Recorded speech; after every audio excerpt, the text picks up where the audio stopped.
Hi there, folks. I'm Katie Sullivan here with AVer USA at booth 3181 at InfoComm, and I'm really excited to show you the HUB30 today. This is our bring your own device solution, and its big value proposition here is that everything can be easy to set up, plug and play with all of these AVer peripherals. So you notice that it's a 4.2 here with 4 USBs. This one's 100 watt for charging. You can have this extension so you can have up to 5. So 4 AVer camera peripherals and 2 dual displays.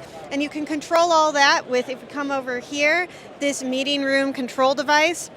One thing that's exciting here, that if you get a demo unit of this from us, that we have Connect AI features that without programming, without any work from you, are going to be able to read that room and identify what kind of meeting scenario you need. If someone raises their hand, it's going to focus in on that person. It's going to, if 2 people raise their hand, dual screen on that person. If you have a presenter come up, it's going to focus on that presenter and picture the audience. So we're really excited about the AI features that we're building for you today. If you want more information, please do visit averusa.com.